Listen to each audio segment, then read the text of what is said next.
Minha namorada me largou rindo, dizendo que eu era seguro demais e que agora estava com alguém popular, alguém que ela merecia.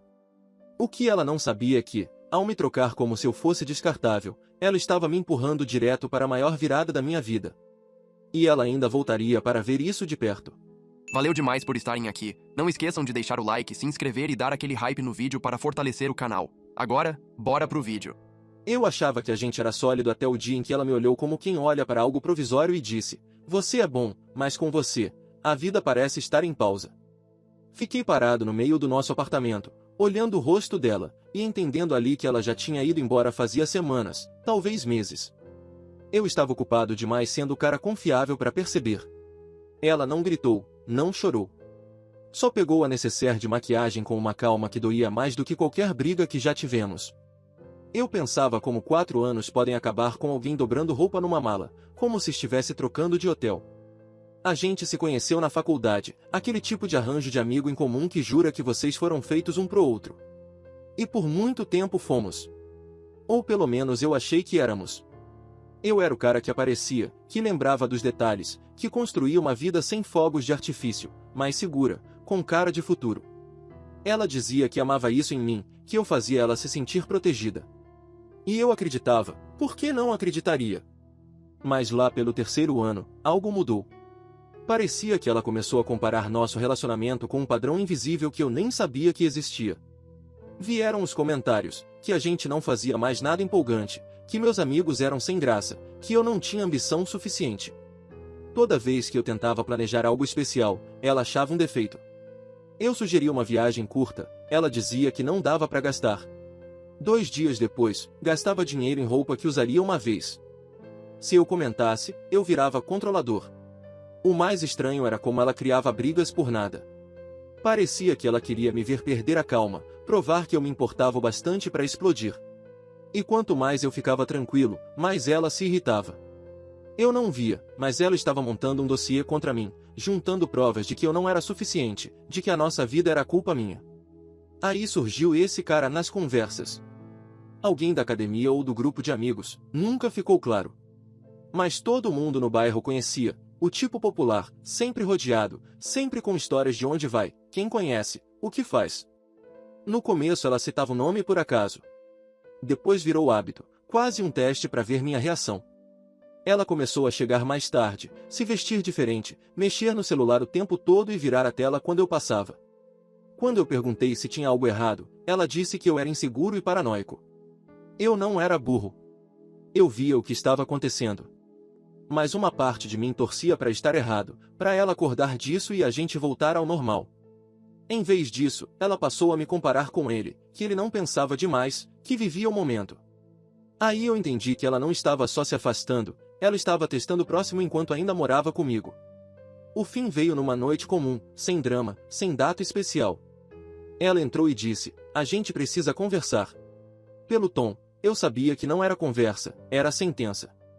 Sentou na minha frente e fez um discurso inteiro sobre querer mais, merecer melhor, encontrar alguém do nível dela, como se tivesse ensaiado. Ela disse: "Eu preciso ficar com alguém que eu mereça." Aquela frase sozinha já dizia tudo sobre como ela me via, como um prêmio de consolação que já não servia. Eu não implorei, não discuti. Só perguntei: "Você já decidiu ou quer mesmo conversar?" Ela hesitou uns 2 segundos e começou a falar de crescimento pessoal e se encontrar. Ali eu soube que ela já tinha ido embora por dentro. Levantei, fui até a gaveta da cozinha onde ficavam as chaves reservas e pedi para ela colocar a dela no balcão. Ela ficou chocada.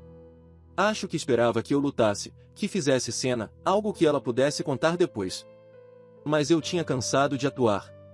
Eu disse: "Se você vai embora, vamos fazer isso direito." O jeito que o rosto dela mudou, percebendo que eu não ia ser o ex-arrasado esperando migalhas, pareceu deixar ela ainda mais irritada do que o término. Ela tentou outro discurso dizendo que isso era difícil para ela também. Eu cortei. Falei que ela podia pegar as coisas agora ou voltar no dia seguinte quando eu não estivesse. Escolha dela. Mas aquela conversa tinha acabado ali. O silêncio que veio depois parecia gigante, como se o apartamento inteiro estivesse prendendo a respiração. Ela se levantou, pegou as chaves e saiu sem dizer mais nada. Eu fiquei ali sentado por quase 1 hora. Não era exatamente tristeza, era raiva pela injustiça de tudo aquilo. Eu não traí, não menti, não fiz nada além de ser o cara estável. E, pelo visto, esse tinha sido meu crime. Nos dias seguintes, tudo virou automático. Separei as coisas dela, deixei na portaria para ela buscar, troquei as fechaduras porque algo me dizia que ela tinha ficado com uma cópia, e bloqueei em tudo, menos no e-mail, caso tivesse algo prático para resolver. As pessoas diziam que eu tinha escapado de uma furada, que eu estava melhor assim. Eu concordava com a cabeça, porque o que mais você responde? Mas por dentro eu só me sentia vazio, como se alguém tivesse bagunçado minha vida inteira e esperado que eu agradecesse. Meses viraram anos. Mudei para um lugar melhor do outro lado da cidade, foquei no trabalho, comecei de verdade a construir algo em vez de só ir no piloto automático. Aos poucos, aquele relacionamento virou coisa de uma versão antiga de mim. Saí com algumas pessoas, nada sério. E, sinceramente, eu estava bem assim. Tinha aprendido a não ser o alicerce de alguém que ainda estava olhando vitrine. Parei de pensar nela. Parei de imaginar se ela era feliz com um cara popular. Parei de me importar. E foi exatamente aí que a vida resolveu brincar comigo. Era uma tarde comum. Eu estava em casa trabalhando num projeto quando ouvi uma batida na porta. Não era uma batida qualquer, era daquelas de quem acha que ainda pertence ali. Abri. E ela estava na minha frente, como se o tempo não tivesse passado. Mas tinha passado. O jeito dela era outro, mais duro. Levei exatamente 3 segundos para perceber que ela estava grávida. Ela não parecia envergonhada nem arrependida. Parecia decidida. Antes que eu entendesse o que estava vendo, ela soltou: "Eu preciso de estabilidade. E você sempre soube ser estável." Falou isso como quem propõe um negócio, não como quem volta rastejando depois de trocar alguém por outro mais emocionante. Eu fiquei ali parado, mão na maçaneta, pensando como algumas pessoas veem seres humanos só como recursos para administrar. E tentando entender em que universo ela achou que aquilo daria certo. Quando alguém mostra que vê relacionamentos como transações, e não como conexão, acredite da primeira vez. Eu terminei com dignidade, o que provavelmente confundiu alguém que esperava drama e desespero. Agora era hora de ver como eu lidaria com a volta dela. Ela não esperou o convite. Passou por mim e entrou no apartamento, como se tivesse calculado quanto tempo eu levaria para processar tudo e usado esse intervalo. Fechei a porta mais por reflexo do que por educação. Ela já olhava tudo, avaliando o que mudou, o que melhorou. Eu vi a cabeça dela funcionando rápido, tentando encaixar aquilo no plano que tinha criado. Sentou no sofá sem pedir, ajeitou o corpo para esconder a barriga sob o suéter e começou o que só posso chamar de apresentação de projeto. Nada de desculpa. Nenhuma palavra sobre como tudo acabou. Foi direto para a logística. Disse que pensou muito, que entendeu o que realmente importa na vida, que eu sempre fui o responsável, o que pensa no futuro. Eu fiquei de pé, encostado no balcão da cozinha, braços cruzados, vendo ela fazer essa versão corporativa de reconciliação, como se estivesse me contratando para um cargo. Ela falou que não queria fingir que o passado não existiu, que éramos adultos e podíamos tomar decisões adultas. O que ela precisava era alguém sólido, alguém que desse estrutura.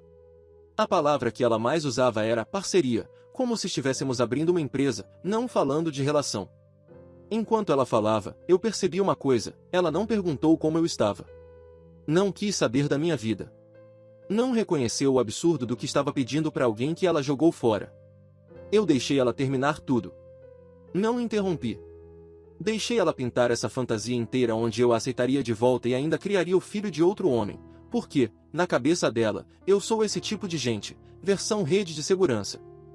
Quando ela finalmente parou de falar e me olhou esperando resposta, fiz minha primeira pergunta, com a voz calma, quase curiosa. Você precisa de um marido ou de um serviço?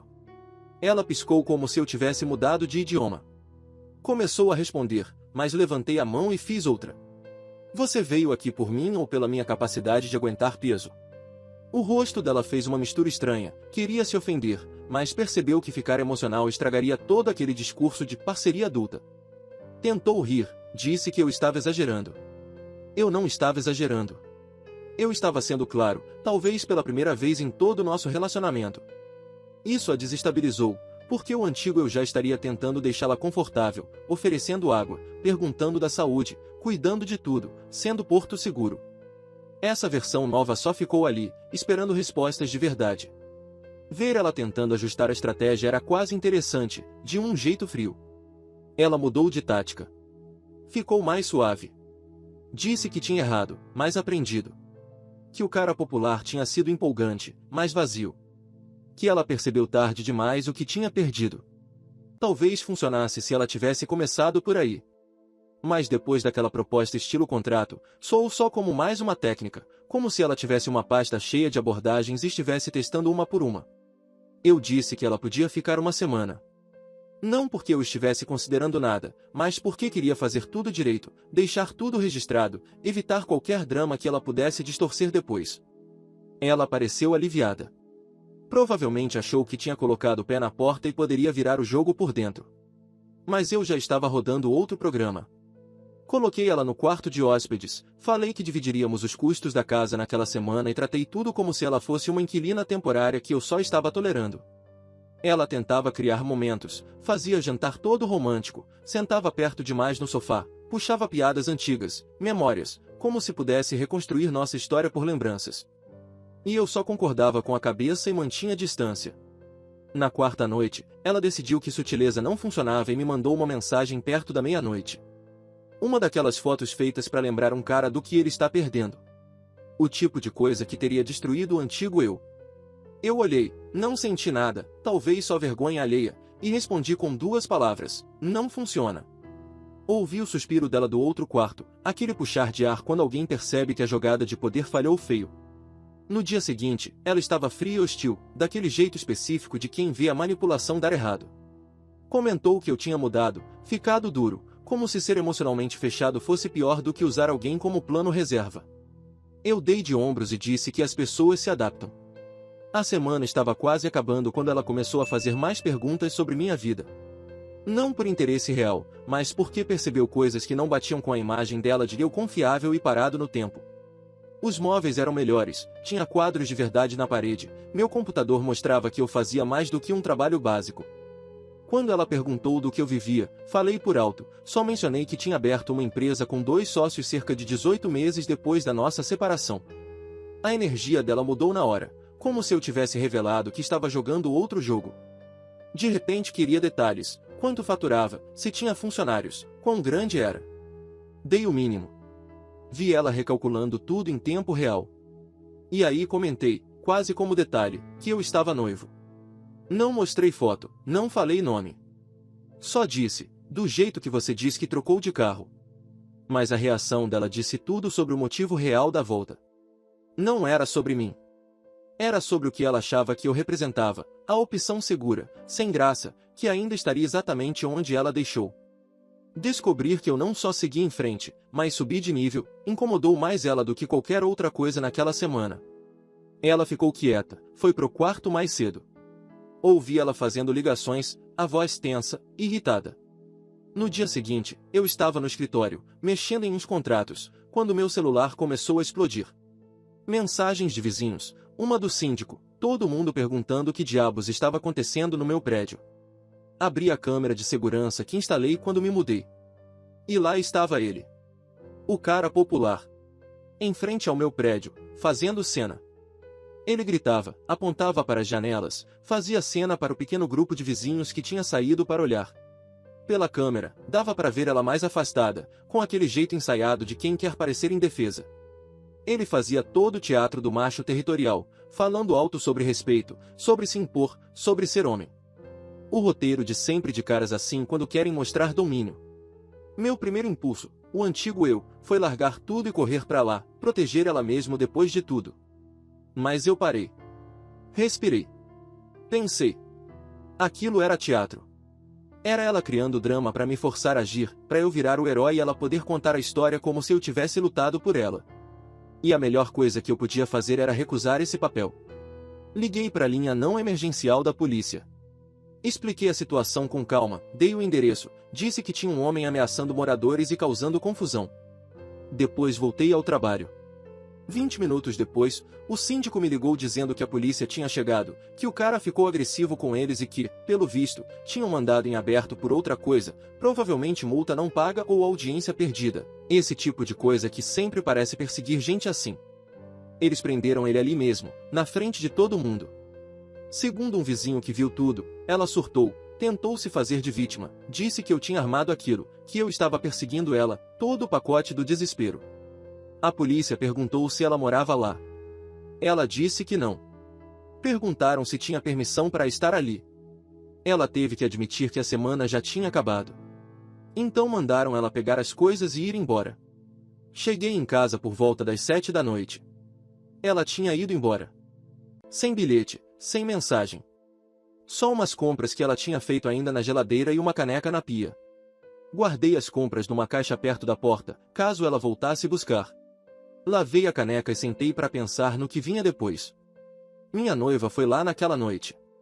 Eu já tinha contado tudo para ela antes mesmo de começar. Ela me abraçou e disse que tinha orgulho de mim, que muita gente teria se jogado no drama.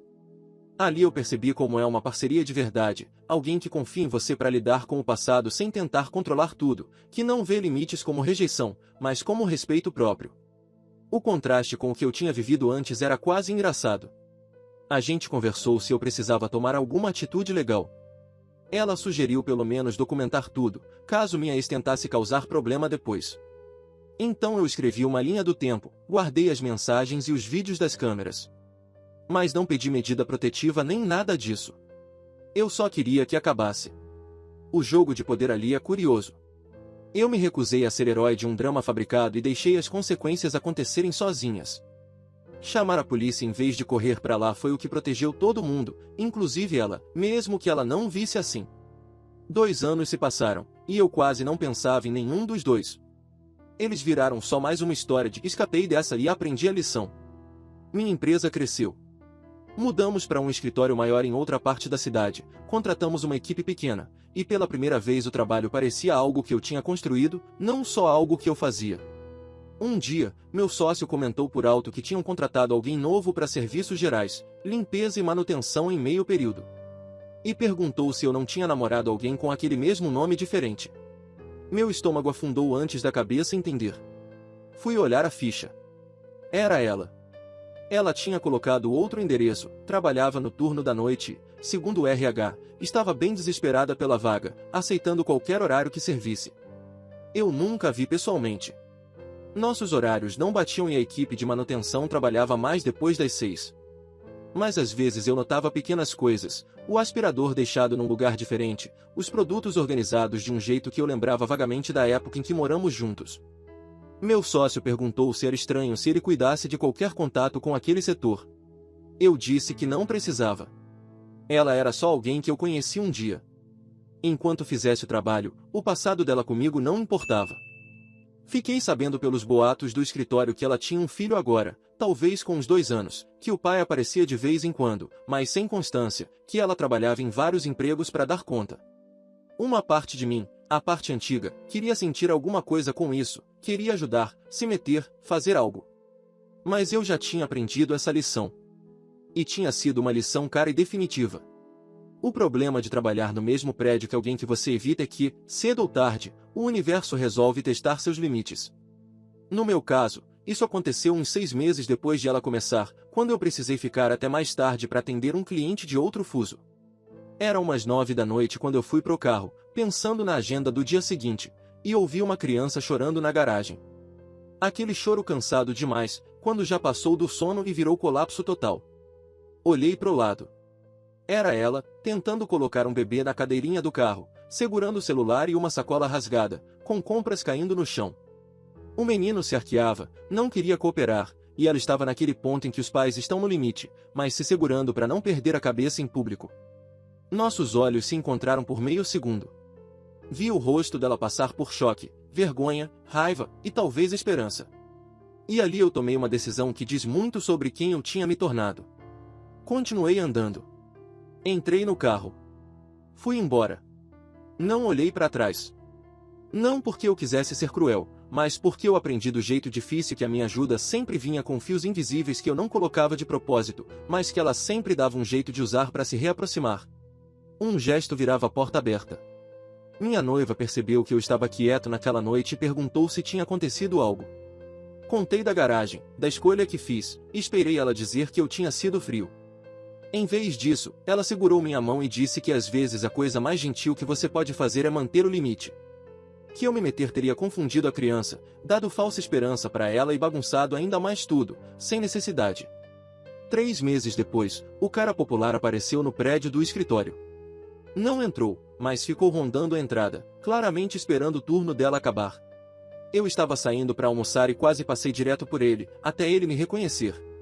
O olhar dele era puro cálculo, tentando decidir se eu era ameaça ou oportunidade. Ele não falou comigo direto. Jogou no ar que era engraçado como algumas pessoas não superavam o passado, como era patético quando caras ficavam orbitando Aziz. Na hora eu entendi, ele achava que eu tinha arrumado aquele emprego para ela, que eu estava controlando tudo. Parei. Virei para ele. E disse a única coisa que eu diria para ele nessa história inteira. Eu trabalho aqui. Ela trabalha aqui. É aí que a ligação termina. Ele inflou o peito, começou com um papo de respeito, território, aquele teatro de sempre. Eu só tirei o celular do bolso e abri a câmera. Não gravei, não ameacei. Só segurei visível. A postura dele mudou na hora. Gente assim vive de zona cinza, onde há a palavra deles contra a sua. Ele resmungou que não valia o tempo dele e foi embora. Mesmo assim, eu avisei a segurança do prédio. Pedi para anotarem a descrição dele caso voltasse. O segurança perguntou se eu queria registrar invasão, já que ele não tinha motivo para estar ali. Eu pensei. De verdade pensei. Mas disse não. Só pedi para manterem ele afastado se aparecesse de novo. Eu já estava cansado de gastar energia com qualquer um dos dois. Com o tempo, os boatos do escritório foram completando as partes que eu nunca perguntei. Ela tinha tentado fazer ele assumir várias vezes, levou ele à justiça por pensão. Ele disse que não podia pagar, que trabalhava por fora, fugindo de desconto em folha. Ela pediu ajuda do governo, morava num apartamento pequeno do outro lado da cidade, a mãe ajudava a cuidar do filho quando ela trabalhava à noite. Aquele cenário clássico de mãe solo lutando para sobreviver, algo que antes teria mexido comigo, mas que agora só me cansava. Um dos caras mais novos do escritório, recém-formado e ainda cheio de idealismo, me perguntou um dia se eu nunca pensava em ajudar ela, já que a gente tinha história. E eu respondi algo que aprendi do jeito mais caro possível. Você não pode salvar alguém das consequências que ela mesma escolheu. Tentar fazer isso só ensina que consequência é opcional, desde que se encontre a pessoa certa para manipular. Ele ficou desconfortável, provavelmente achou que eu estava sendo duro demais. 6 meses depois, passou por algo quase igual e voltou para pedir desculpa por ter me julgado. Eu disse que não tinha do que se desculpar, algumas lições só fazem sentido quando você vive elas. Meu casamento aconteceu cerca de 1 ano depois de tudo isso. Cerimônia pequena, só amigos próximos e família, o completo oposto daquela produção gigantesca que minha ex gostava de imaginar quando estávamos juntos. Às vezes eu pensava se ela ia ficar sabendo e tentar aparecer ou mandar mensagem. Mas o dia veio e passou perfeito. Sem drama, sem interrupção. Só 2 pessoas se escolhendo com clareza e intenção. Minha esposa sabia de toda a história, até das partes feias. E mesmo assim se casou comigo. Não apesar do meu passado, mas entendendo exatamente o que ele me ensinou sobre limites e respeito próprio. Algumas semanas depois, a gente estava olhando as fotos e ela perguntou se eu me arrependia de como tudo tinha terminado com minha ex, se eu faria algo diferente. Eu pensei de verdade. E a resposta foi não. Não porque eu tenha sido perfeito, mas porque cada escolha que fiz depois foi para construir algo real, não para administrar o caos de outra pessoa. Aprendi que amor sem respeito é só atuação. Que estabilidade sem valorização vira prisão. E que a pessoa certa não te faz provar seu valor, ela simplesmente enxerga. Ainda trabalho naquele prédio. Às vezes vejo sinais de que ela passou por ali, um armário organizado de um jeito específico, objetos arrumados como ela costumava fazer. E isso não me incomoda mais. Ela é só alguém que trabalha no mesmo lugar que eu. Alguém que eu conheci em outra versão da minha vida. E essa distância não é crueldade, é clareza. Soube recentemente que o cara popular foi preso por algo mais sério, que pode pegar cadeia de verdade. E que ela anda postando nas redes sobre ser uma mãe solo forte, se reencontrando, todas aquelas narrativas que as pessoas criam quando a história não sai como planejaram. Uma parte de mim torce para ela aprender, pro filho crescer bem, para ela entender o que eu tive que entender sobre escolher melhor e ser honesta. Mas são desejos distantes, impessoais, como você teria por qualquer estranho passando dificuldade. A lição disso tudo não é sobre ela ou ele, nem só sobre aquele relacionamento. É sobre entender que algumas pessoas veem amor como troca, e outras como escolha. Quando você descobre qual dos dois está na sua frente, tudo fica mais simples. Eu não sou o vilão dela nem o herói dela. Sou só alguém que aprendeu a fechar portas que precisavam ser fechadas. E a paz que veio disso vale mais do que qualquer drama em que eu poderia ter me metido. Alguém uma vez disse que o oposto do amor não é o ódio, é a indiferença. Hoje eu entendo. Quando penso nela, não sinto raiva, nem saudade, nem arrependimento. Eu não sinto nada. E esse nada parece liberdade. Essa história mostra que limites não são muros, são pontes para relações melhores. Valeu por acompanhar até o fim. Curte, se inscreva e hypa o vídeo para fortalecer o canal. Amanhã tem mais história para vocês.